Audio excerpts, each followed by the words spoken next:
So I managed to set up a jury-rigged camera system. It's not ideal. I can't actually see what I'm filming is the worst part, but I know what area is being filmed. So this is what we're building today. Some blightlord terminators. They've got a lot of weapons options, and I wanted the ability to swap them in and out. So if I don't want to use some other things like the plague spewer, or if I want to pull the Reaper autocannon in instead, for example, this way I've got the option.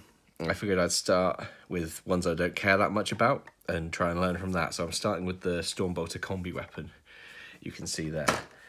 So this is the initial guy. He's going to be my champion because the champion takes a combi bolter, and this is the arm that will go on. So his arm will attach on there. So I don't actually need to make the arm hot swappable. I just need to make the weapon itself hot swappable. So what I've done, there's a small groove in there. I've replaced it with these magnets. These are 2mm, I think. Maybe they're 2cm. Millimeter would be pretty small. Anyway, they're 2-something magnets that I've got off of Amazon. And then this over here is my hand drill. So I ordered this, I think, off Wish. It was either Wish or Amazon. I think Wish was cheaper. What it lets you do is you can just do that, and that gets the drill going. Or you can just manually turn it. And the drill bits it came with are very small. So they go down to next to nothing and up to 1.6. The magnets I have are 2. Again, we're not quite sure if that's millimeters or centimeters, but let's assume millimeters for now. But I was able to salvage a 2mm drill bit from my regular drills from the garage. So what we've done so far is the main arm.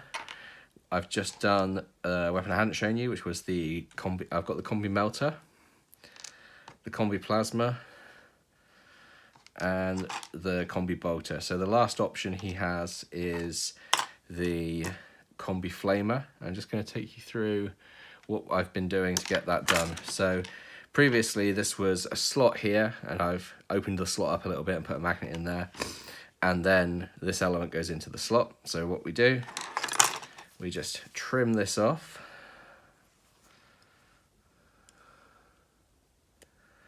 I started using just the cutters there, my Citadel cutters, because that's my upgrade, my little treat to myself. And then I just smooth that flat. Now, I'm trying to line these up so I make sure I get it the magnet in the very right place.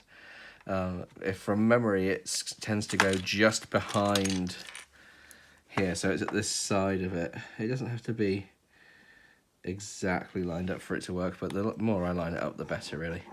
And it's really as simple as this. So that has taken it as far as it will go using the turn. It only goes about 1 turn into the weapon until you have to start manually turning it like this.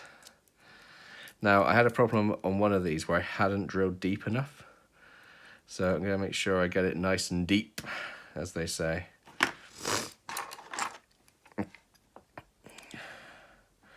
I'm still trying to work out the best way, now I've got the hole, the best way to get a magnet into the hole. Now, what I've been doing is taking my little pilo magnets, finding one that repels. So that repels, so that's good, because that means if I glue in the repelling side, the attraction side will be sticking out.